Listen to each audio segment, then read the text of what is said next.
see my notes. So welcome everyone. It's been a while since we had a meeting. I'm very happy to be here with you today and my last meeting in my role as network chair. Oh, this is Addie, by the way. He might be snoring throughout the session.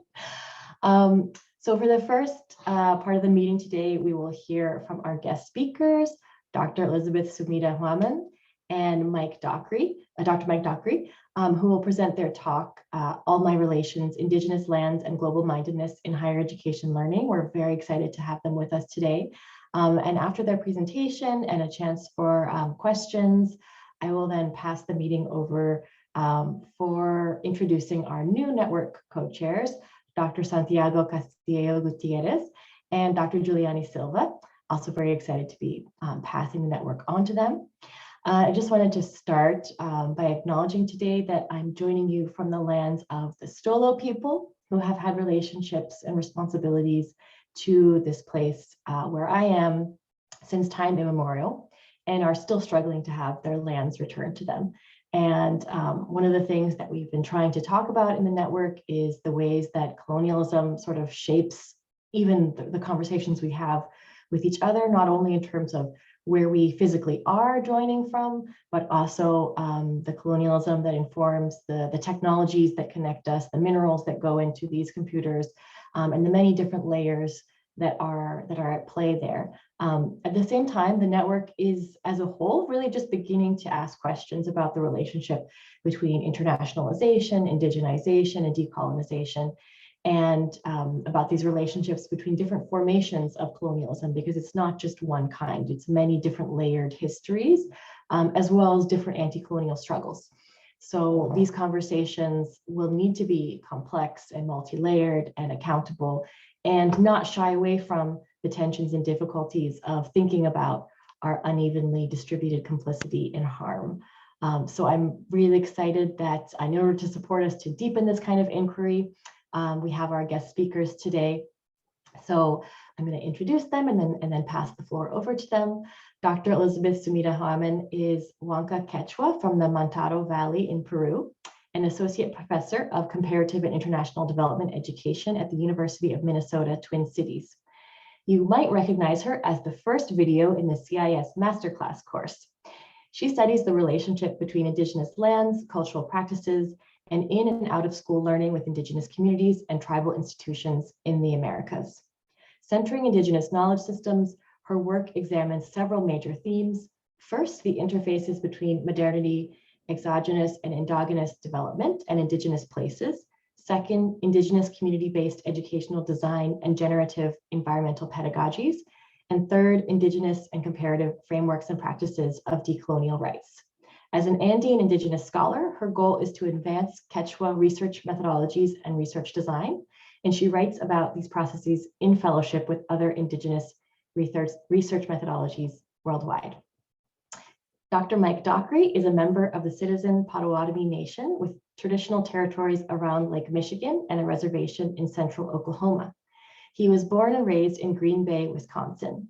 He works at the University of Minnesota as an assistant professor for tribal natural resource management in the Department of Forest Resources and is an affiliate faculty member of the American Indian Studies Department.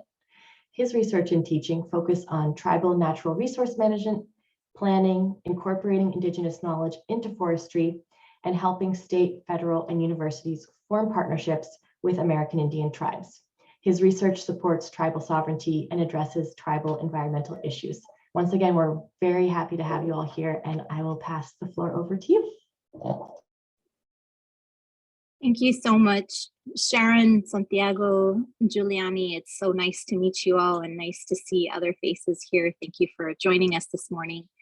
And also for Sharon, your leadership and the hard work that you've put into, I know, advancing this amazing network of people. So would be a Sonkoyai for the invitation and also just for the space that you are creating and really the things that you are doing that are advancing and transforming how we understand internationalization.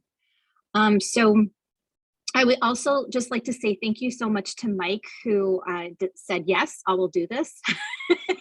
Because we haven't presented together. We've talked about co-teaching, you know, at the University of Minnesota. We've talked about research projects that we are thinking of doing because we have a shared interest in, of course, in love of Latin America. As well as just, you know, indigenous environmental issues and peoples who are addressing those issues, confronting them head on. We have a lot of respect for that. And so we've talked about the ways in which we can work together. So I know that Mike will go into a little bit of his background. What I'm going to present to you today, and I'm going to go ahead and share my screen, and I'm just going to go ahead and do the ritual. Can you see this? Can you see this question? Okay, very good. And so what I'm going to do with this first part, and we're going to take about 10 to 15 minutes each, and then hopefully devote the rest of our time together to conversation with you, because we are, I think, very interested in the ways in which maybe we collectively ask questions and then also think about kind of the what next piece of this. And so what I'm going to present to you today is based on 20 years of field work, working in comparative Indigenous settings with a lot of different communities across the Americas. So I owe a lot of my gratitude to places, you know, as far south, of course, as my own community in Junín and in Cusco, and then, of course, as far north through the Americas, the Leech Lake Band of Ojibwe here, Oneida Nation of the Thames, and communities up in southwestern Ontario, Canada, and everyone in between, the 19 pueblos of New Mexico, Navajo Nation, and so forth. So all of the places that I've been very fortunate to make really, really healthy, good, loving connections with communities. This first part of contextualizing really what we're going to propose, because I think what we're going to propose is not something that is so radical, but it is something that is really needed. And that is the way in which internationalization must take into account place-based learning and must take into account Indigenous understandings of land that also include other local understandings of land and collaborations, and how internationalization we do view as incomplete without attention to the local ecology, the global interconnectedness of that ecology, as well as the internal ecology of people, and how they receive and prepare themselves, and how they themselves also teach when in place. And so I also owe a lot of gratitude to the American Indian Higher Education Consortium. So Mike and I did provide the network with 2 references, and I do cite them again at the end of this little ditty here. But so our presentations are based on those publications. So if you would like a little bit more of the in-depth and examining kind of our data and methodologies and things like that, you can take a look at those publications. So the American Indian Higher Education Consortium, in a 5-year study that we had, 4 years within one year, no extension or no cost extension, that concluded in approximately 2016, but then has remained ongoing in terms of project development as a result of what we found, is really something that I think roots our understanding, or my understanding, in critical ideas of internationalization and their intersections with Indigenous communities. So we titled this talk "All My Relations," and we also sent out a link to the Eulali song. So hopefully folks were able to click on that and listen to it. And there's a couple of things in that I think are worth noting. One is, of course, it's a very beautiful song, and it really mimics kind of the prayer of, you know, the acknowledgement of you as a human and what you do with your life and with your time and with your breath, with your conscience, and the ways in which you connect to others and share your gratitude and acknowledge your relationships with others. And so it's a really beautiful reminder of a kind of a prayer. The second thing about that song that I think is really powerful is, of course, that the tune itself is a remake of a US cavalry song. So really, in many ways, how do Indigenous peoples resist, negotiate, adapt, transform, poke fun at, and use juxtaposition and irony in, I think, some really important ways that demonstrate being in the world and continuance. So a lot of that has to do, a lot of those themes you're going to kind of hear recurring throughout what I present and what Mike talks about as well. I didn't prepare formal remarks, so please excuse my kind of fumbling through, just because these are things that have just sort of been on my mind, and I've really been thinking about how can we be in conversation. So I wanted to actually begin with this image. This is a picture that I took of a framed picture up at Leech Lake Tribal College, which is located in Cass Lake, Minnesota, on the lands of the Leech Lake Band of Ojibwe. And this hangs kind of in one of their common areas, one of their big rooms. And I just think it helps us to kind of set the tone. And so these are the words of one of their leaders, and I don't want to mispronounce it, Eshka Bugekuje, who, so any Ojibwe listeners will please forgive me for that pronunciation, but who negotiated with tribes in the region, and Mike will probably recognize this as well because it also has to do with the Wisconsin territories, who is remembered for his participation in this 1837 treaty. And so I wanted to read this because I think it sets an interesting tone for the kinds of reminders that Indigenous community members, and in particular tribal colleges, try to live by in many ways in terms of their daily productions of education, their daily acts in many ways of what we might refer to using Canadian First Nations and other Indigenous scholarship of resurgence. So the quote is, "Your children are willing to let you have their lands, but wish to reserve the privilege of making sugar from the trees," so referring to the sugar bush and the maple syruping, "and getting their living from the lakes and rivers as they have heretofore done, and of remaining in the country. It is hard to give up the land. It will remain and cannot be destroyed, but you may cut down the trees and others will grow up. You know, we cannot live deprived of the lakes and rivers. There is some game on the land yet, and for that we wish to remain upon it. Sometimes we scrape the trees and eat the bark. The great spirit above made the earth and causes it to produce that which enables us to live." So in terms of sort of some recurring themes and foundational principles, I think we see really in Indigenous communities and at this tribal college, for example, the interconnectedness of rights, Indigenous rights, however they were articulated and conceptualized back then as negotiated with state, politics and policies, as well as with spirit, relationship, and connection.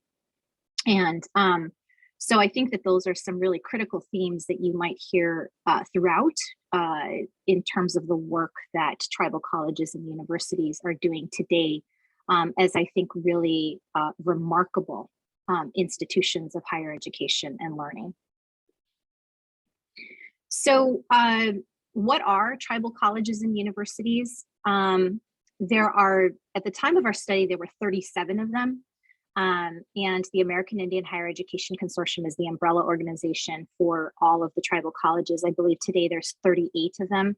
They're geographically, tribally, culturally, and linguistically diverse. The majority of the tribal colleges will have Native students, typically from that area if it is a locally serving tribal college, or as in the case of Haskell Indian Nations University, Institute of American Indian Arts, United Tribes Technical College, a number of different SKC, Salish Kootenai College. They will serve tribal community members from around the country, and even some internationally as well, international students coming from other countries. And so but they are typically majority Indigenous students. Some of those multi-tribal serving institutions can have up to 270 or more different tribes represented. So they are really quite diverse. They offer associate's degrees primarily, but then they also have begun offering 4-year degrees as well as master's degrees. So they are pretty advanced institutions, and this map is courtesy of the American Indian Higher Ed Consortium. And just for context as well, I don't know if Mike is going to talk about this, but there are approximately, I think the count is something like, is it 575 or 578 federally recognized tribes, Mike? I'm not sure. We're at 576 or, yeah, okay. I don't know. It always increases. Something in the range. But there's a large number of American Indian tribes here in the U.S.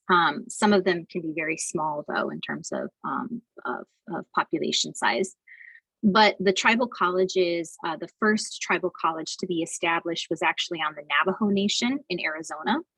And it was established in 1968, and it began through a commitment by President Jimmy Carter in 1975 to something called the Tribally Controlled Community College Act.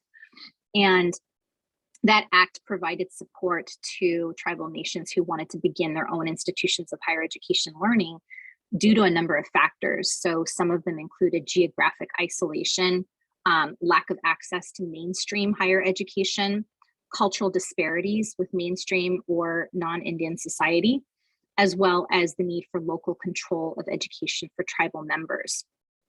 I would also say that with regards to diversity, Cheryl Crazybull, who's the president of the American Indian College Fund, has a really good, she has written extensively. She is a huge advocate for tribal colleges and universities, a very important voice for the tribal college and university movement. So it is viewed as a movement in higher education learning by American Indian leaders. And it's also viewed, I should say, as a global movement because there are First Nations institutions, First Nations serving institutions specifically up in Canada, as well as tertiary institutions in Aotearoa, New Zealand. And there are, I think, some increasing numbers of attempts for institutional, something similar in terms of institutional development in Latin America as well. But Cheryl Crazybull has talked about the ways in which Native Americans or tribal people have a unique identity given to us by the Creator, she says, and our understanding of creation. However, Indigenous communities and peoples still remain viewed by the mainstream according to the 3 Fs: food, fun, and fashion. So celebration of Thanksgiving, Indians in popular movies, feathered headdresses, geometric design pottery, and lilting flute music. But she has said that a deeper understanding of who we are philosophically, spiritually, and socially is elusive to most of mainstream America. I often think this elusiveness is exacerbated by the fact that it would require, and this is the key point here, a painful acknowledgement that we as the first peoples of this hemisphere are really human beings subjected to devastating military and political policies of the very governments that still lead our countries. So again, thinking about that intersection between policy, politics, Indigenous definitions and understandings of rights, environment, and so forth. So in 2010, a team that was under AHEC, under the American Indian Higher Education Consortium, led by our project director, the president and CEO of AHEC, Carrie Billy, who is Diné. We launched a study with the 37 tribal colleges, and we spotlighted a handful of those colleges for qualitative research. So this was a mixed method study. Again, you can read more about it in the publication. But we were really interested in what are the ways in which tribal colleges and universities define internationalization, and how do they practice internationalization. And immediately you can see that there are some very stark differences in terms of the institutional genealogy of typical higher education institutions that are coming from a more colonial foundation, and the ways in which they take up the language of what is global and internationalizing versus the origins of the TCUs. And in fact, the origins of the TCUs have been referred to by folks like Carrie Billy as beginning with prayers and songs and ceremonies. So this is a very different genealogy. So essentially, tribal colleges and universities are viewed as part of this movement. They are part of an array of self-determining strategies with and for tribal nations across the United States and elsewhere that, that are reliant upon a number of different interconnected factors. So they're also reliant upon functioning tribal governance. They're reliant upon awareness and stewardship of environment and land. They're reliant upon tribal economies and so forth. So that's what I mean by array of different strategies for Indigenous self-determination. So what do TCUs do? So they do academic training. They have liberal arts education. The Institute of American Indian Arts offers an amazing Indigenous liberal studies program, for example. They also do economic and workforce preparation. So these are at places like Ilisagavik College, United Tribes, and at Salish Kootenai offers a really robust nursing program. You have schools like Menominee. Mike is going to talk a little bit about this in terms of environmental studies. Other institutions that also produce community-based early childhood educators. So really serving people to kind of come back and work in there and serve the local nation or other tribal nations. They also are heavily engaged. I would say probably the foundation that we learned is cultural and environmental sustainability. So these are some of the places, there are increasing locations at other higher education institutions around the country where you can learn an Indigenous language. So some places are offering kind of the bigger languages. Excuse me, I know that Quechua is offered, that's a language of the Americas. Diné, Navajo is offered, Ojibwe is offered at institutions like the University of Minnesota. But we're talking about places where these languages are taught by community elders.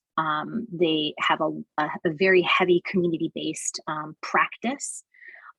So a lot of language and cultural sustainability as part of cultural sustainability emphasis, as well as places where people are really practicing traditional ecological knowledge and merging that, I think, with some really interesting Western science initiatives. As well, they do very strong international, transnational, post-national, we could say, Indigenous networking. So the American Indian Higher Education Consortium, along with a few other institutions, also co-founded WINHAC, which is the World Indigenous Nations Higher Education Consortium. So very aware of what's happening in other nation states. So we were particularly interested in, at the time, coming off of the heels in the US, President Barack Obama had, I think a lot of presidents have this kind of an agenda to build global citizenship. So you hear a lot of global citizenship, but we didn't understand what that meant. We didn't understand what that meant to tribal citizens. If you're a citizen of your tribal nation, what does it mean to be a global citizen, especially if you're living in, an ecological hotspot? Or an Indigenous community member who really is attempting to caretake, steward, nurture your relationships with land and community, and where English is actually the foreign language, historically, colonially speaking. So there had been other studies that have been done, a lot of them with other kinds of serving institutions. So for example, historically Black institute, the HBCUs, other MSIs, but we were really interested in what are some Indigenous perspectives, knowing that we were kind of going to get into, really get into the richness of things, working with such diverse tribal communities. So we launched this mixed method study and working with all kinds of TCU stakeholders. So working with administrators and leaders, students, staff, faculty, alum, and so forth. And so what emerged from this work were really three key things. I mean, there were a lot of things, but some of the key things that are salient to this conversation were really alternative definitions and understandings of what it means to be global, as well as the fact that when we first started this project, we had an amazing advisory board. One of our members is Dr. Sharon Nelson-Barber, who is a terrific scholar who does Indigenous math and science assessment work. If you haven't read her work, but you're interested in math and science assessment, please do look up Sharon Nelson-Barber, Nelson -BARBER. And she said to us from the start, if you go into tribal colleges and universities asking about internationalization, which is what the grant was about, it was to explore internationalization at TCUs, she said, you're going to go in with a deficiency mindset from the start. And that's going to be really problematic because you're not going to necessarily find that tribal colleges are doing the kinds of things that other elite institutions are doing. So what does it mean to actually go in with an open mind and to reframe the conversation? So instead of looking for what it is that people aren't doing that needs to be strengthened by, or that the federal government believes needs to be strengthened, what are people already doing that might be understood as global? And you have to begin with exploring what are their definitions of what it means to be global. So we were very interested in then the second point, which is what emerged. What is it that TCUs are doing that is globally minded at this time, as well as what are their visions? And so I don't think I have time to share all of these. I want to be mindful of Mike's time as well. Oh my gosh. So I'm actually just going to read one quote per slide. So not, I have two that go with each of those themes. But so what was revealed to us was, so what is global? And you're going to see some of these recurrent language and ideas. So how do tribal colleges and universities understand what is global? Awareness of the world, respect for all beings, understanding how decisions and actions impact others, taking care of the earth, and sharing through reciprocal exchanges with people and places. Now, these are very different than what you might see in terms of internationalization impetus and strategies related to those motivations at other institutions. And I won't talk too much about that because we really do want to center what it is that we found at the TCUs. And so what is an example of what we mean by this kind of thinking? So here's one faculty member at an institution who said that global is really a recognition of life around the earth. In many ways, I think problems in our world are issues with destructive activities toward the environment, toward anything, as in a lot of ways of lack of recognition of life, of other kinds of cultures, of other beings generally. And between people, of course, maybe a lack of respect of others' humanity. So you can hear that the emphasis on other beings and around the world, values and respect. And as you know, it's unfortunate but true that where we are here now is really a product in large part of that lack of recognition of others' humanity by European settlers that came over, committed genocide and oppression on Indigenous peoples, and dragging others against their will to perform the hard work of their plantations and farms, etc. We're all here on the earth together, for better or worse, and appreciation and respect for that comes as a result of global awareness. So I won't read the next one, but so the second point that emerged, what is TCU global work then related to those kinds of definitions? What are they already doing? And you see a heavy emphasis on environmental sustainability and through a lot of interdisciplinary learning at the TCUs, which is kind of like a given. In fact, there's such a resistance to the siloing of academic disciplines, bringing in speakers and offering international or transnational programs. So there is some of the what you might consider conventional exchange. However, the purpose is quite different.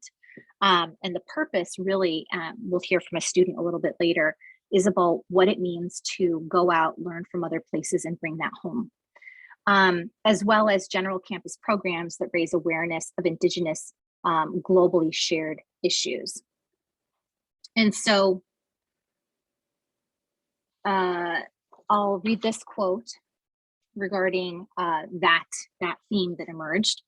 This is from another faculty member. I think the Western tradition was so powerful because it is the perfect embodiment of a rational system of categorizing reality. Higher education is a perfect embodiment of that. You take your biology over here, you take your political science over here, you take ethics over here. Indigenous thinkers, that is, totally formed in terms of how they would think about knowledge, how they would prioritize valuing different kinds of insights. It's just different. It produces a different result.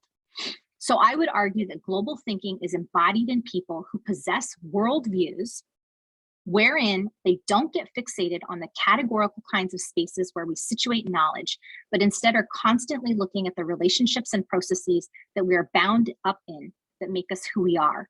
Indigenous thinkers are complicitly and inherently global thinkers because the way they think is big picture, holistic, integrated, process-oriented, relationship driver thinking.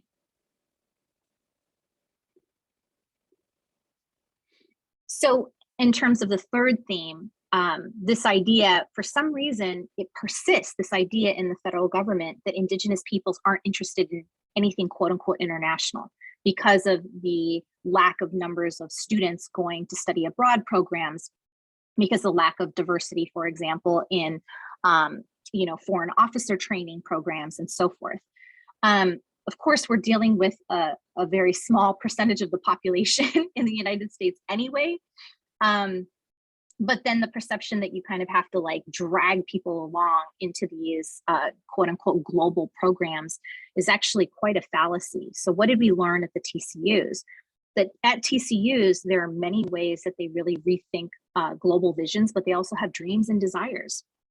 Some of the work that they are doing and interested in doing is continuing to reinforce and support tribal, cultural, and linguistic work and goals. And one example is a student who said, I don't understand why our language isn't categorized as a global language. Why isn't it allowed as a FLAS language, for example?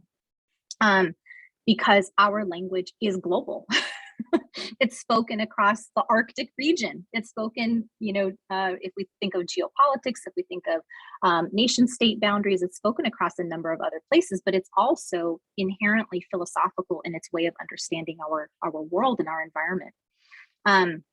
Very heavily interested in environmental sustainability programs. Some schools had very concrete recommendations for what that looks like, developing water research centers and so forth. As well as supporting curricula that enhances and builds reciprocal awareness. So people are really interested in what does it mean to explore communities and work with transnational communities that have also had experiences of colonization, but are also undergoing environmental assaults. So what does it mean to do that? So, so here's one example. Let's see. A faculty member said, global education doesn't necessarily mean going to other countries. It could also mean different nations, tribal nations, and that's very international, We are separate people. We're all Indian people, but there's something unique about every tribe, and that's global. That's global to us. Because just sitting down with you, meaning me, the researcher, in the few minutes that we've had, I learned something about your nation and your people. And I'm sure you learned a lot while being here. And if I sat down with somebody that was Lakota, I would learn so much from them. And I think that the greater American society is under the impression that Indian people are the same, and we're not.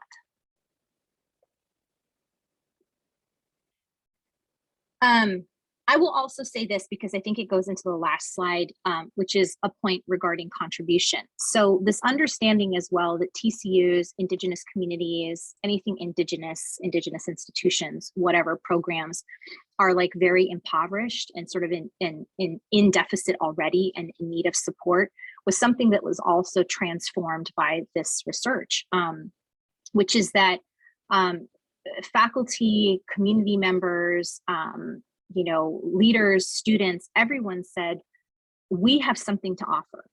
And I think that that's really critical for anyone who's really interested in decoloniality of being and coloniality of being, which was introduced by Nelson Maldonado Torres. This idea that we are the wretched of the earth and that we are wretched because we have been stripped of our power to give and that we have nothing to give is really at the heart of a dehumanizing process. So what does it mean for Indigenous peoples to claim that not only do we have something to give, but we also have something that we are taking care of? Recognize that, see that. And so here's one faculty member who said, I was having a conversation just the other night with some students and we talked about some different things. They started talking to me about how interested they were. They wanted to know what's going on with Indigenous peoples in other parts of the world, South America, or maybe way up north of here, or even New Zealand or places like that, Hawaii. We talked about a lot of these things. What kind of challenges, what's the experience of Indigenous peoples in these other parts of the world? I think we have some students that do think like that and maybe even want to go there and check it out and find out what these people are like, what they're dealing with, and can we help? And lastly, the note on contribution. TCUs have a number of different things to contribute, and this is going to lead into Mike's piece. For one of the things that we learned, of course, was a strong interest in pedagogy and community building. What does it mean to teach with your heart? We can talk about those things and to talk about affect and learning, but what is it actually really mean to teach with your heart?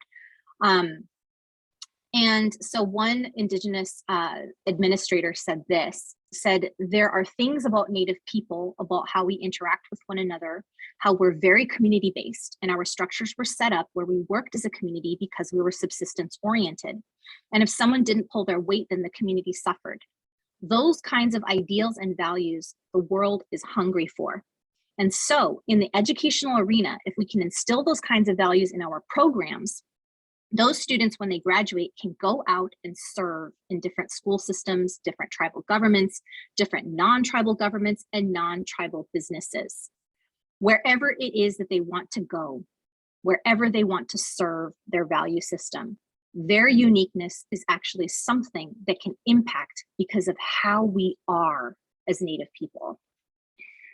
So I'll go ahead and end there and turn it over to Mike, who's going to talk about, I think, really a powerful vision realized at one of the TCUs.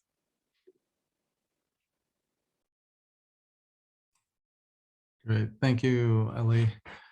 Thanks for having me. I realized after having quite a few discussions with Ellie around this and other things too, that I was doing internationalization, kind of global work with maybe not realizing it. And I think particularly, how we just heard about the tribal colleges and universities.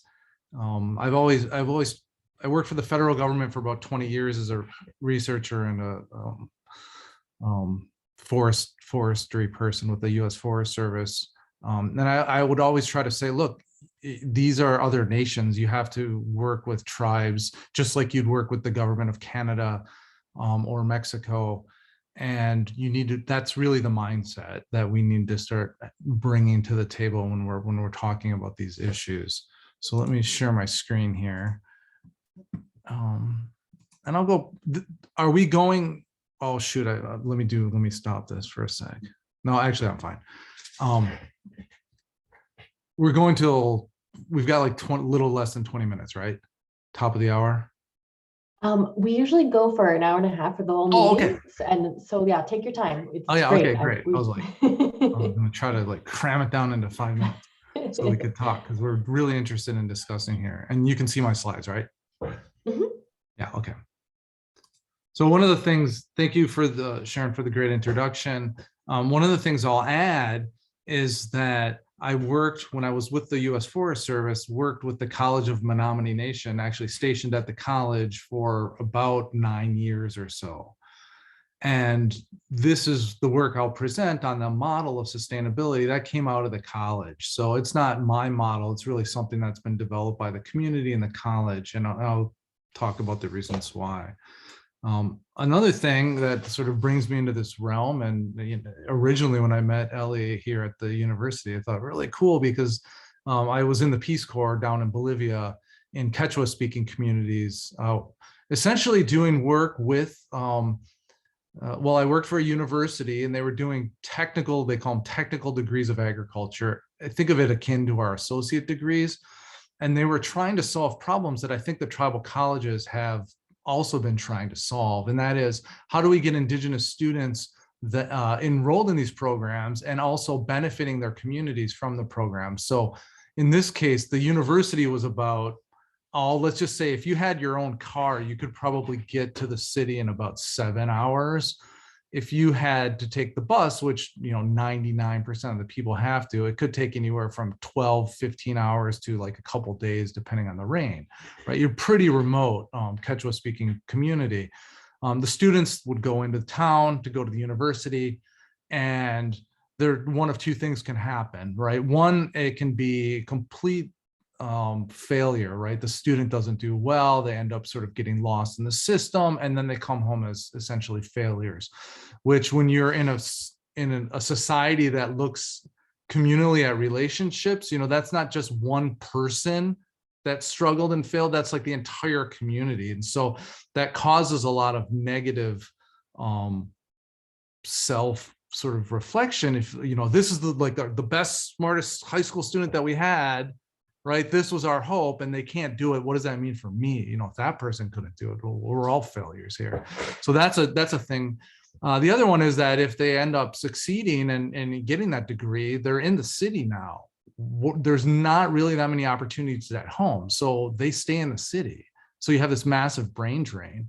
We were seeing that at the beginning of the tribal college movement as well, right? Where the similar kind of dynamic. And then the tribe saying, look, we are smart people. We can set up our own higher education system to educate ourselves using our cultural values as the touchstone. We can learn math and algebra, but we can also do that in a way that's culturally competent and supports our people. And so that was kind of a program I was working with in the Peace Corps, where I lived out in the community. I was tutoring students. Professors would send me stuff and I'd run through classes, whether it was math or animal science or botany, whatever it was that they were learning. I was there to help support that. And I think it was pretty successful. So without even knowing really what the tribal college system was, I was already working in a similar system when I was in the Peace Corps there. Anyway, then I came back, and like I said, I was at the College of Menominee Nation for a number of years. Just wanted to introduce the model here that the college developed, and then we can all have this broader conversation about what it means for education and critical internationalization. Before I get into it, I'll just ask one question of you all. We don't have to do this now. You could put it in a chat, but usually I do this and I ask people to reflect upon a value that you have around natural resources. In this case, I put in parentheses, maybe education. What are some of your core values? And so for natural resources, oops, went too far. Could be something like a place, is it a location? Could be a species. I might be really, centering wild rice, for example, here in this region where we are in the Great Lakes. An activity, let's just say cross-country skiing. Family history, maybe you always have something that you do with your family or you're going. Could be water or rock, like some sort of feature. Anyway, just take 10 seconds here, think about a value that you bring to the table, and then I'll come back to that at the end of this.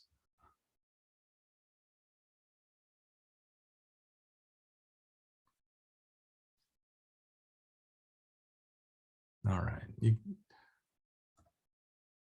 In order to understand what the College of Menominee Nation is doing, it's important to give a brief history of the tribe itself, and more explicitly the history of forestry that happens in Menominee.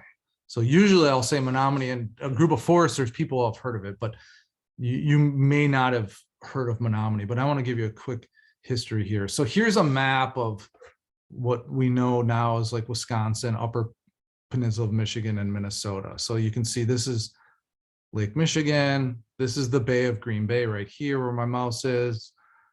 Here is Lake Superior.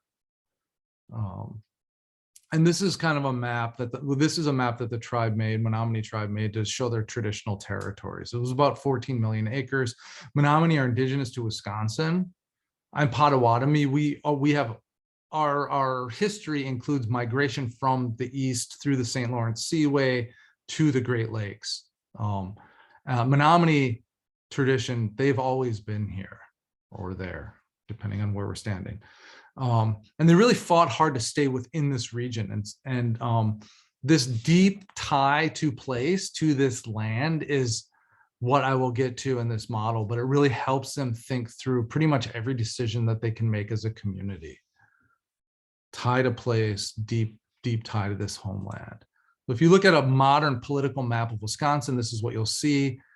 This yellow is the Menominee Reservation, and it's mostly forested, about 235,000 acres.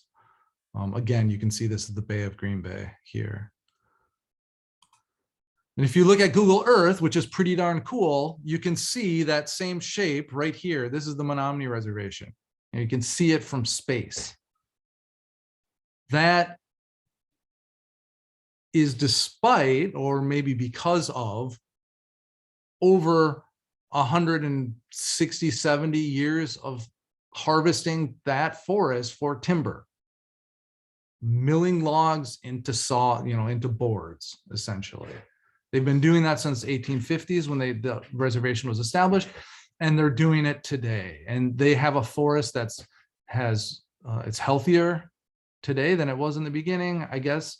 More volume, so there's the trees are bigger. They're managing for bigger trees, and if you measured up all the wood that they've harvested off the forest, it equals about 2.5 times or 3 times if you just clear cut it once. And again, now they have more than when they started, of higher quality. Like in any sort of definition of sustainability, this is what we're talking about. I argue, and I think this is true, sustainable forestry, cutting trees for timber, started on the Menominee Reservation in Wisconsin in the United States. This is the origin of it. It was before the Forest Service, before we had university programs setting up sustainable forestry programs. It really is the origin. That's a take-home point that I try to make at all my presentations. Oop, wrong way, wrong arrow. So back to the tribal college here, College of Menominee Nation. This was, like a lot of them, created in the 90s. So the tribe got together. How do we do this? How do we educate? Like I explained already. And at this college, they're trying to think through, okay, what are some of the lessons from the sustainable forest management that we've learned? And like, how has the Menominee been able to do this? Whereas just for example, just north of there's a national forest that doesn't, you can see that line again. Why is it different here? What are we doing that's different? And how can we understand this sustainability so that can be put into play in other aspects of our lives, not just the forestry, right? So they brought together academics, forest managers, community members, and said, what is really, what's behind the sustainability that we have going? Well, how did this work? And they explicitly wanted to provide us a framework for understanding sustainability, so that, one, again, it can go beyond just forestry. 2, so that they could teach other people about what they are doing, so that the goal would be that other people would become more sustainable in their actions, in forestry and others as well. And then 3, they were using it really to organize the college learning. So every student at the College of Menominee Nation has to take a course that's sustainable development, and it's a requirement for graduation, whether you're in nursing or accounting or natural resources. They all have to take it. And really this model that I'll share is the framework for that course and framework for the overall curriculum across the college, which is pretty unique. And finally, this is something that's, because it's Menominee centric, it's centering indigenous knowledges. It's asking, how have the Menominee people been able to manage their forest sustainably? So this is what they came up with, this sustainable development model. And I'll just go through kind of quickly. And like was mentioned. If you go on the paper, you can see a little bit more detail, but there's six different dynamic elements to this understanding of sustainability, no particular order. Land and sovereignty is one of the components. And you can think of that in a very specific context in Indian country here in the United States, where there are reservations, there are sovereign governments that are recognized, et cetera. But if we think broadly too, I always say, who makes decisions for your land? Are you in control to make decisions, or somebody else? And so that, again, that's a key component of sustainability. If you can make decisions as a community, you could tend towards sustainability versus if you have less decision making, right? Another one is the natural environment. So typically we hear, what is sustainable? You have economy, society, ecology, right? That's the three-legged stool. And there's other iterations, but essentially those are the pieces. This model has 6. You might hear natural environment and think, oh yeah, that's the same as the ecology in the three-legged stool, but it's actually not. And human beings are part and parcel within this. So it's natural environment, including us as humans, because we have these relationships with the natural environment. We are part of it. And so that's fundamentally different than the three-legged stool model.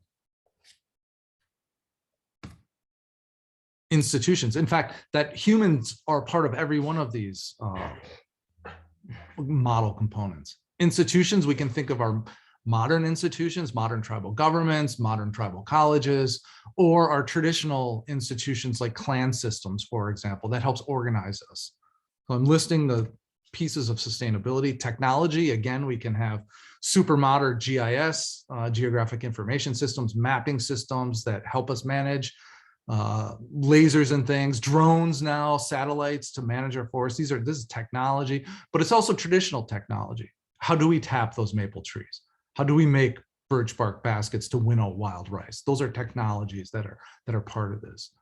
You can see it jumps in time, it jumps in different understandings of the world, and it incorporates different ways of knowing. Economy, that's pretty standard. I like to think what's happening at the household, community, regionally, nationally, internationally. Forestry is a very much international activity. Logs are shipped all over the world. Prices are set all over the world. And then finally, human perception, activity, and behavior. And I think of that one as like, why am I doing what I'm doing? Why do I recycle? Maybe somebody else doesn't. That's kind of an individual. What am I seeing in the world that makes me do that? And also community-wise. I'll just stick with recycling and say, why does one community recycle in one way and the other community doesn't? And so basically this model says sustainability isn't just this three-legged stool. It incorporates these 6 dimensions. And it's pretty neat. I'll say a couple things about it too. You can see it's visual, I've taken and presented this model with some communities that I work with in Bolivia, and they've been really receptive when I bring this up. And one of the things is, you can even use this with people that don't read the written language, right? These are pictures, these are things you can kind of move around. So it's a pretty adaptable model. So what is the definition? I just laid out the components. So essentially this model says that sustainable development is a process of balancing tensions. It's a process. You never get there. You're continuously identifying and balancing tensions. And so in this, you can look at these intersections between these model elements as tension points, right? Okay, now watch carefully, because this is my proudest achievement for PowerPoint. This is like advanced PowerPoint here. As tensions are relieved, new tensions will arise and old tensions will come back, right? Again, it's a process that's never finished. You're continuously, and I did this one probably 15 years ago too. It's like, wow, how did I do that? I don't think I could do it again. Anyway, and this idea of being a continual iterative process of identifying tensions and trying to balance them is a lot like people talk about traditional ecological knowledge as a process. Kyle White does work And I think it fits in really nicely. A lot of indigenous people, I think, gravitate toward this understanding that everything's connected. When you do one thing here, it has ripple effects. And this model pretty much illustrates that. Now, I still haven't gotten to that key point that they wanted by forming this model, is that, well, how have Menominee been able to balance these tensions to manage their forests? And this is where the center of the model comes into play. And this is where I'll go back to the beginning of my presentation, this idea of Menominee autochthony, or the tie to the land, that extreme sense of place. So for everything that Menominee do, the understanding of their sense of place, their tie to the land, is going to help them balance those tensions, right? So this is, think back to the beginning. What was your value and how would you use it to balance those tensions? I work with, at the College of Menominee Nation when I was there, a tribal member from Rocky Boy. And he was saying, you know, this is really cool. And if we did this model with my tribe, we would say water was the center. Every decision that we make has to do with water and how that's going to impact water. And that for us is that root sort of cultural value that they can put there in the middle.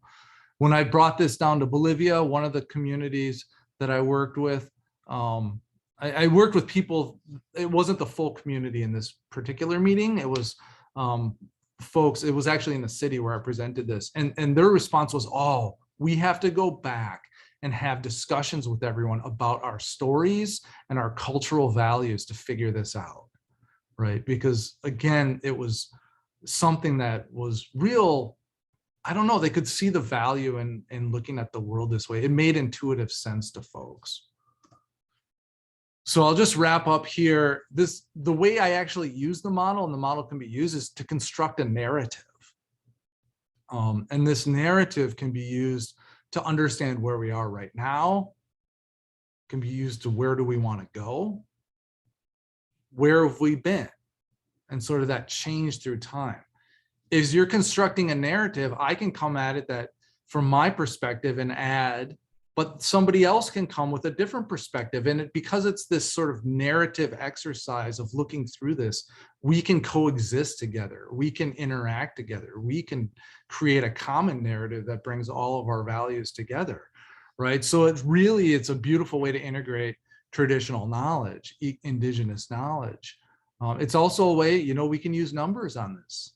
If we're talking about water flow through a river system, and what flooding and climate change might impact, you know, we can use this model to start thinking through, you know, the changes that either need to happen to mitigate for climate change, or why we got here in the first place.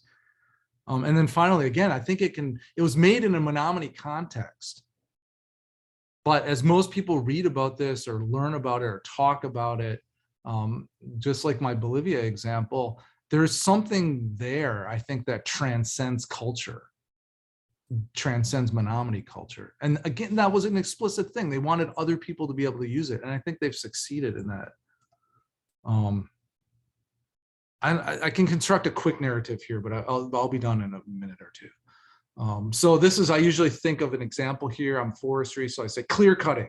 We have white pine trees, they need light and they need soil that's open to the sun in order to regenerate. So for humans, that clear cutting, I'm a forester, right? That looks pretty bad. So there's a tension there with the human perception, activity, and behavior. What can we do about this? Well, we could change human perceptions about clear cutting isn't maybe a negative thing. So when I see it, I don't go, oh my goodness, every tree was cut, or look at all the stumps and the slash that's sitting on the ground, right? So we could change that perception. How do you do that? Well, maybe the institutions can change, and we can bring in like the schools and start talking about what is the ecological niche of that white pine tree that actually needs that in the past, wind, tornadoes, and fire that were, you know, lit by tribal members, that was how white pine is on the landscape. And in fact, if you look across the landscape with Menominee, those pine trees all came back after fires, right? That was a system. We don't see that because it was 100 years ago, but that's why those trees are all there right now, because they were an open field with bare soil at one point. That's the only way they come back. Another thing, we could find a new technology. Maybe there's a way we can harvest that isn't that shocking to humans to see. Oh my goodness, this looks like a bomb went off here, right? So there could be technologies. That's just a little example. Yeah, so think about your value, think about how that might be used in your work. And then you basically can walk yourself around thinking of solutions. It helps me as sort of an ecologist to make sure I don't forget about other things like institutions, right? I might not be thinking about institutions a lot, but it forces me when I'm outlining a situation and trying to understand it to say, oh yeah, what about the institutions? How are people perceiving things? How are they acting? So this is the last slide. This model is based on the Menominee experience of sustainable forest management. It can be used to assess the present, understand the past, and develop solutions. Anyone can use it. Researchers, community members, educators. It's dynamic. You can use different scales, different time frames, complexity. It incorporates complexity in a way that, again, because it's a narrative, it's better, I think, better to work with folks than 50 graphs that might say the same exact thing that you could actually verbalize or write down. And it can incorporate indigenous knowledge. And in fact, this Menominee tie to place, the autochthony, is something that really helps balance it and used across cultures, like I mentioned. So there we go. My kids are a lot bigger now, but I think this is a funny one. With that, I will, yeah. That was nice. I hit escape and it stopped sharing. That was really great. Thank you both so much for sharing all of that. I have many notes. And I want to open it up. I have also many questions, but I'm not going to monopolize the questions. I'll let others ask their questions, or if they have comments, I will open the floor to that. But thank you both so much. It was really enriching. Just maybe as people prepare their questions, a couple of points that we wanted to make was really, I think what Mike shared was, in many ways, it's about how Indigenous communities really as a given or as a baseline transcend those nation state border thinking. And it becomes a question, enter spirit, institution, politics, all of these, economy, technology, all of the different dimensions. It becomes really a question of vitality. How do Indigenous nations maintain their vitality, recognize it, protect it, care for it, in ways that when we talk about vitality, it's contributing to global wellness. So, and that's just inherent, I think, in the thinking. And we are concerned because internationalization, at least from the federal government level, still does not recognize, it doesn't view tribal nations as part of that conversation. So tribal nations are a separate entity. And that's really problematic because that kind of framework is also employed in other places around the world. And so we really want to sort of transcend the understanding, a typical understanding of what is internationalization by even rethinking the terminology that we're using. If we think about Indigenous peoples, we are international, and you can use corn as an example. Corn is grown down into the Andes, all the way up to, Canada, right? That's international right there. And we've always been international. It is something that permeates the cultures, as Ali was just saying, and I think the examples that I was using also illustrate.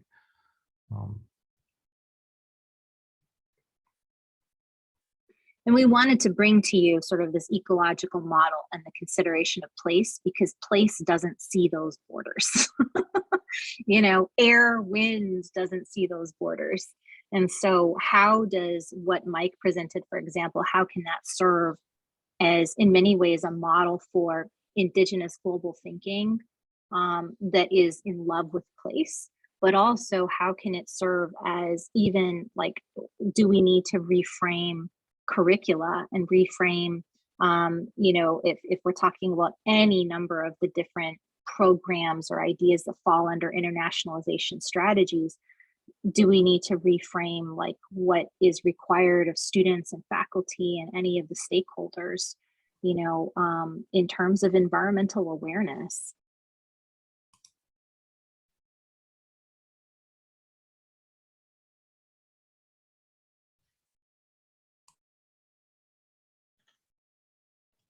I guess if no one else has any questions right now, I can start. First of all, thanks so much. This has been an amazing presentation. Thank you, Mike. Thank you, Elizabeth. I really appreciate all of the points that you brought, and I also have many notes. And I guess my question is, it's about the role that we might have as settlers. Because currently, for example, I want to give an example. I'm working with an organization that's a consortium of institutions in mostly North America, Mexico, US, and Canada, but also some other countries.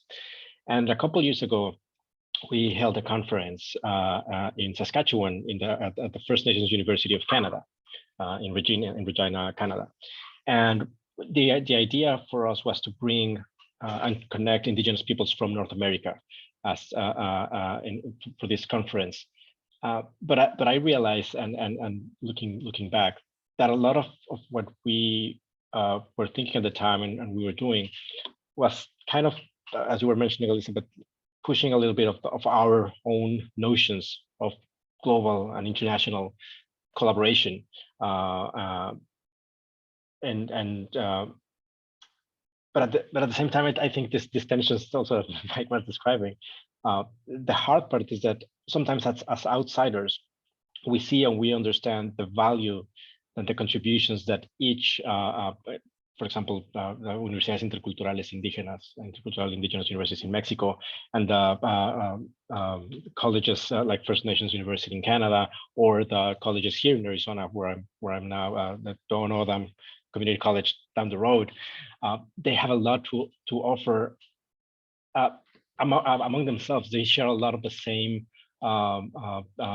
challenges in engaging in the larger educational ecosystem, right, in their own lands with the other institutions.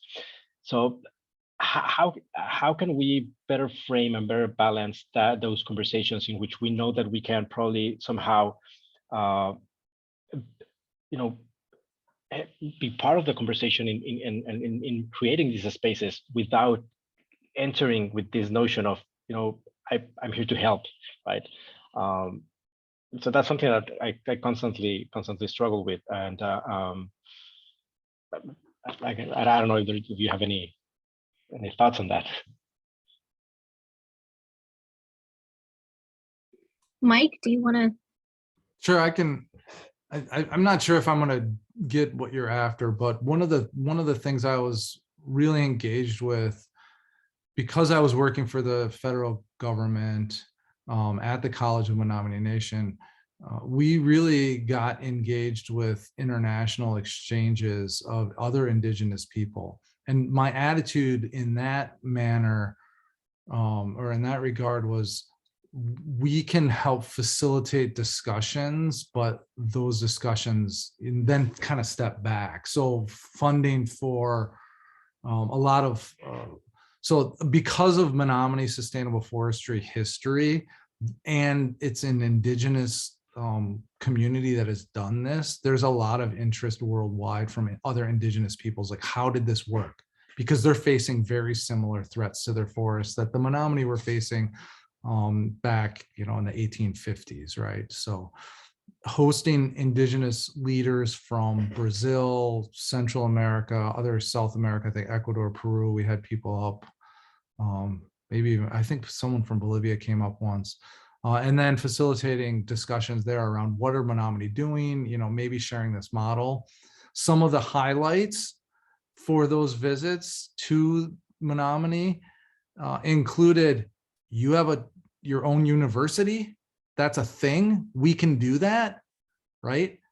Just that hope, and seeing people just walk around the buildings and they're blown away, and they leave with this renewed sense of, okay, this is one of the ways that the Menominee people have helped solve some of the problems that were forced upon them We need to explore that as well. It wasn't white pine forest management because they don't have white pines in the Brazilian Amazon, right? So that part of the technical aspect of what they're doing isn't really important. It's that exchange and the common experience that Indigenous people have, and even within the U.S. So having visitors from Salish Kootenai College to the Menominee Nation and vice versa, those are really, really powerful. And I think what we can do is to help just facilitate those discussions and let them go where they will. Yeah, and I would add to, because I like that it's the kind of what kinds of resources can like dominant institutions and dominant scholarship provide, and then just get out of the way, which is what I think Mike is suggesting. But also I think of it too, like relationships. I think that the in many ways, like the research relationship to me is better than like a romantic relationship. And so sorry to be crude here, but like if it's a romantic relationship, like you date around, well, I don't know, I'm being presumptuous, but it may last, it may not. There's an initial infatuation. Maybe this person's here for a year, maybe 10 years, maybe not, with a research relationship with Indigenous communities and institutions, it's not like that. It's like, we're in this, So I think one is the mindset of preparing to formulate a relationship where there's genuine learning and cultivation of opportunities for affect and for intimacy and for growth, and just knowing that that's going to be, you're going to be there. So if you want to form a relationship with TO, that college, then it's sort of like, well, how do I reframe my thinking such that it's long-term? Like, I know I'm going to do this for the next 10 years, that's one. I think another thing too is, how do we decenter dominant approaches, dominant scholarship, dominant institutions? So really, I think, Mike's suggestion too of, supporting and getting out of the way, I think that's a key strategy. I think another strategy is also, how do we make tribal colleges and universities, for example, or Indigenous community spaces, how do we re-acknowledge that those are the primary spaces of learning? And that if we're even pragmatically, like, how do we, if you're bringing in a grant from, like, let's say, I'm not sure which institution you work with, it sounds like maybe U of A, but if you're at U of A, and you bring in a $500,000 grant, how do you make sure that TO is the administering body for that, and that they are in charge, the community, the college, whatever their relationship is with that dynamic, that they're in charge of subawarding U of A. That turns the tables a little bit in terms of that power dynamic. I'll just reiterate what I'm hearing from Elizabeth here. The long-term nature of the relationships is the important part. And as I think as faculty members, we should be forming those long-term relationships with our Indigenous communities, whether it's, outside of the United States or Canada, for example, if it's down in Peru. We need to have those long-term relationships in place so that like students then can be a part of that learning, a part of that research, also having like real frank discussions around budgets. And sometimes we've got lots of money, sometimes we don't, but our relationship won't change no matter what that grant cycle looks like. Indigenous people aren't going anywhere. They have, they're like Menominee, for example. Now, unfortunately, the reservation boundaries aren't going to change. Right, something with that climate change is an existential threat, and they're going to be there. They can't just pick up and go north, right? And so they're looking at their relationships as long-term relationships with land and each other, and it behooves us to do the same thing. And I think that's where you start getting some really, really incredible innovations around education, around research, natural resource, whatever.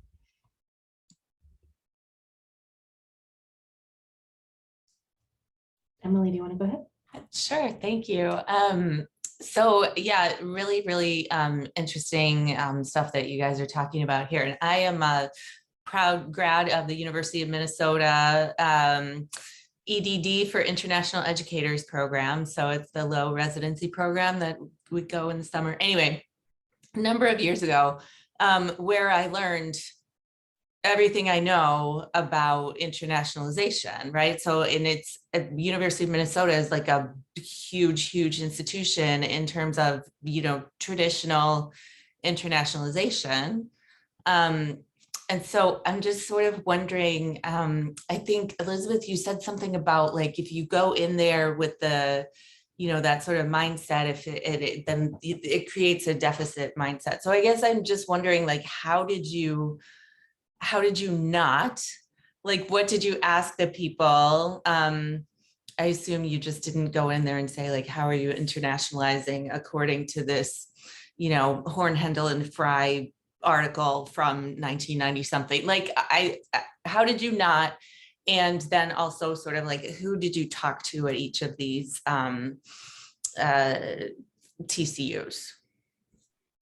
Yeah, so yes, and we still run the LAIE program. So it's the Leadership in International and Intercultural Education Low Residency Model program. But it's changing quite a bit. And part of it is because the field is necessarily changing. So international education, as well as interculturality, internationalization strategies, all of those are really shifting in a lot of ways, only very recently. So even in comparative and international education, which is my field, only in the last like 6 to 7 years has there been kind of an internal interrogation regarding field complicity with colonial injustices. And so, I think there's recognition for a number of different reasons, and for a lot of the reasons pointed out by Mike, which is, sustainability concerns, environmental issues, climate change, and so forth. And as well as systemic interrelated issues that we're also seeing now currently, with some of the really horrific things that are happening around the world. And so, we actually sat down with participants and we honored their own intelligence. And we sat down and we said, this is how this grant is on internationalization. This is how internationalization is defined by the federal government. We would like to know what you think of that. And we would like to know if you have any different conceptualizations. We're kind of more leaning towards this idea of global, because it's a little bit friendlier and a bit more open and malleable for us to really think about playing with if we want to challenge dominant conceptualizations of internationalization. And so we had very frank conversations with every participant around that. And people had a lot to say. So some folks actually were very clear, because I think working at tribal colleges, these are, community members are very pragmatic. So they're like, we do internationalization stuff. So the way Mike was saying, Indigenous communities are very international. They're very transnational, So they would say, yeah, we had 5 Fulbright fellows come and stay with us last year. That's internationalization. So we're doing stuff, But then it got deeper. So then it would always get deeper, because then it was about, this educational process that we're offering to our students is, also about remembering the fact that on these grounds was an Indian boarding school, and here's all the things that happened historically. And here are the ways in which we're really cognizant of our colonial tensions. And then you fast forward how many, like 100 years, and you have students who are out there talking about environmental injustices and tribal complicity in that, and actually questioning their own communities regarding what is this institution and what is our community's footprint in the world. So very keen understanding of, I think, some really salient historical experiences and emotions that carry through over time. So things like grief and nostalgia, sorrow, loss, but also hope and resistance, and exercised in really clear ways. So you could talk to students, they're extremely talented, and talk with students, and you can ask them complex questions like, how do you understand resilience? And they'll tell you a story, and I think that, creating kind of these opportunities to be able, and I think it helps also that we're Indigenous researchers. So going in with Indigenous, like an all Native team, and being very mindful of like the way in which you engage people, and knowing that you're going to have, again, relationship building, that my hope would be that I could show up on one of the campuses, fast forward 6 years, and still be able to have good conversations with people.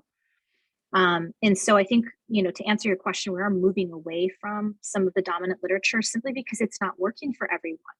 And shouldn't it? And we also have, like, to use the American idiom, we also have bigger fish to fry.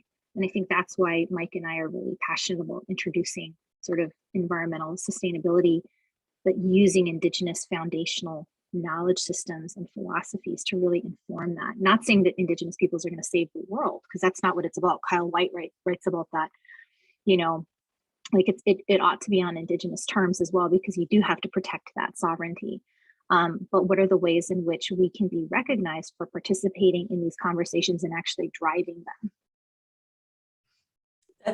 It's an excellent point. I'm glad to hear that things have changed. If I think about it, all my professors that I had in the program are gone. They have retired, so that makes sense.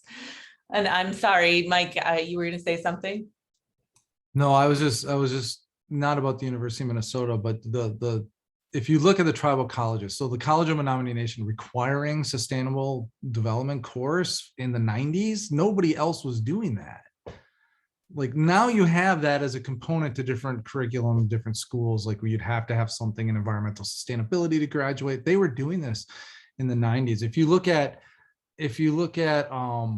the infrastructure that tribal colleges and tribal communities are trying to put into place, you have solar panels, efficient buildings, and these things they've been trying to figure out how to do this as long as that technology has been out there, right? They're in many ways, they're small, but they're leading sort of that kind of, they don't have the resources like Minnesota does to put up, mega farms of solar panels or whatever, but they've been trying to figure that out. And why are they doing that? They're doing it for essentially because of others, right? They're doing it for the animals, plants, ecosystems, but like climate change is global. They're doing it for that reason. And they're also very upfront, and I think they have been throughout the entire sort of colonization process, about living together as relatives is the way to move forward. And so there's a real desire, I think, from tribal communities and tribal colleges to engage as relatives across the world so that we actually have, the world that is mitigating and stopping climate change and living with climate change. That is an existential threat. And those are very real connections too. I mean, the clanship systems that a lot of tribal nations have put you aligned with your animal relatives, So, my partner is Wabajeshi clan. That's a Pine Marten clan. He's a Pine Marten, There's people in the bear clans up north in Red Lake here that grieve when something happens to a bear, like when hunters come onto their land and dismember bears, they grieve because they're bears also. My last name, Huaman, means halcon, falcon or hulk, so you have these kinds of these connectivities. But I think what we're advocating for really quite explicitly is if there is a requirement at Menominee for every student to graduate with some understanding of environmental sustainability. And at Institute of American Indian Arts, the Indigenous Liberal Studies program requires 4 research methodology classes. That's more than like other typical universities, So what does it mean to then think about pushing for internationalization programs that have a tremendous global and environmental footprint, to really think about the different ways in which they can untangle the complexities and present those to students in ways that are important for, for our our whole planetary survival into the future, and what might that look like in ways that are connected to places, both places that students are coming from and then places also that students are going. And that's why I think Mike's the Menominee, his presentation of the sustainable development, this model is so powerful, because it's also about students knowing where they're coming from, right? They can manipulate that model, and they can identify all of the different pieces that matter to them and to their people. That's the gift that you take with you when you go, into an internationalization strategy. Maybe it's a study abroad program or whatever. So I think that's it's really powerful, a powerful suggestion for what is possible. I'm just so very grateful for everything that you've shared with us today. You've given us so much to think about, and with such generosity as well. And I mean, I think if people take your suggestions seriously, it really causes us to ask really deep questions, not just about the way we're doing internationalization, but the way we're doing education in general. And I know that there's a lot of possibility there. That's also a lot of risks of what tends to happen when non-Indigenous people encounter Indigenous knowledge as Indigenous people. It tends to be romanticized. It tends to be consumptive, decontextualized, tokenistic. And I'm what I'm taking with me is sort of this invitation towards something else, as well as this sense of responsibility to do it differently than we have done in the past in terms of these engagements. And I think, as you all both have really emphasized, a lot of that is about reimagining our relationships, and not just relationships to people, but also relationships to other than human beings, to place, to knowledge, to time, to everything really. And the other piece is that our education system doesn't really talk about this piece of relational rigor, doesn't talk about that is important. We talk about intellectual rigor, a particular narrow Western kind, but we don't have this engagement around relational rigor and what that asks of us. And I think that's another piece that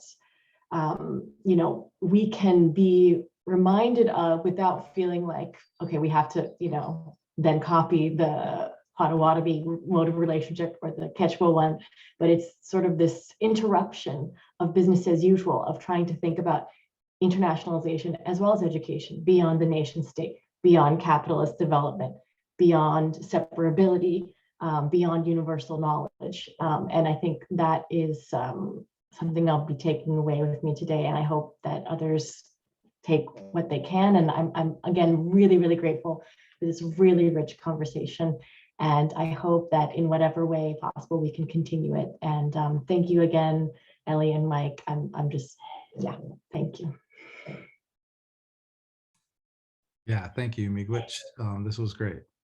I learned that I do internationalization as well. That was cool. But I love what you're doing. Obviously, being in the Peace Corps, that was something that, for me, that was important. So, Miigwech. Thank you so much, everyone. Wonderful to spend time with you today, and we'll let you proceed with your meeting. Yeah, thank you both. We'll just have I'll just, pass it over to Santiago and Giuliani to basically introduce themselves and their vision for the future, and then we'll probably wrap up. But Ellie and Mike, you're free to go. Thank you again for your time, and be in touch. Thank you. Ciao. Ciao, ciao.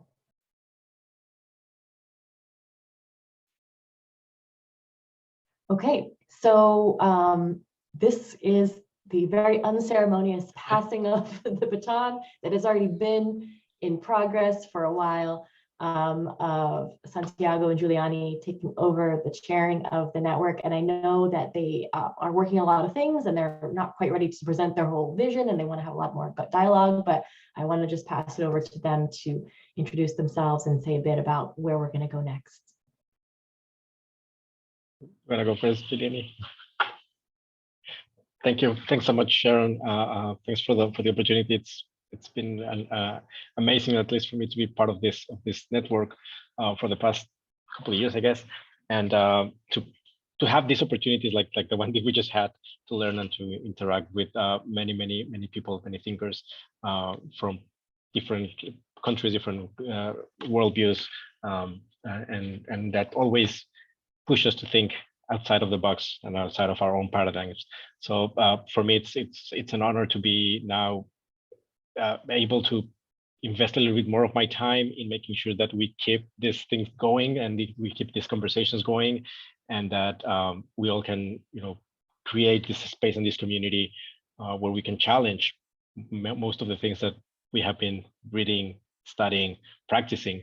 So I'm very grateful for the opportunity. And as for me personally, as a way of introduction, I currently transitioning actually towards faculty position. So I'll be starting in the fall as an assistant professor of higher education at Seton Hall University. And well, I'm looking forward also to, now that I'm in that position as well, participate more actively in the network. And especially one of the things that I've wanted to do is now take advantage of the platform that I'm going to be given to also put out there the voices that we have been hearing throughout the network, and give some exposure as well to these ideas that we discuss, so that they don't stay just within these smaller groups, and we can start, making sure that our syllabus are more diverse in terms of who's represented in those things that we're reading, and what type of ideas are we putting there, and how are we challenging also the next generation of students to be exposed to different perspectives, and get away a little bit, step away a little bit from the mainstream ways in which we have learned how to do internationalization, just as Emily was saying, and as Elizabeth was saying at the beginning. So I'm really grateful for this opportunity. And as Sharon was saying, we have some ideas, some projects, but really we want to make sure that all of those are kind of, they come from a consensus. So at some point we'll be reaching out to the whole network to see how we can, what's the most effective way in which we can engage with everyone and collect the ideas, the thoughts, the voices of most of the members in the network, to really decide what's the next step for the network, since it has grown exponentially in a very short time. So I think there's a good opportunity to do some things a little bit different, to better take advantage of all the huge network that we have now. So with that, Giuliani, I don't know if there's anything that you want to say about yourself and also about the network. Thank you so much, Santiago. And I think I just would like to add, right, a little bit of my thank you to Sharon, to the network, to this, because of this opportunity that was given to me and to Santiago, right? It is an honor to me. And I think I'm here to learn, to be taught by, right? And to learn with and from you. So I come from a different space, as we talked, right, during our last meeting.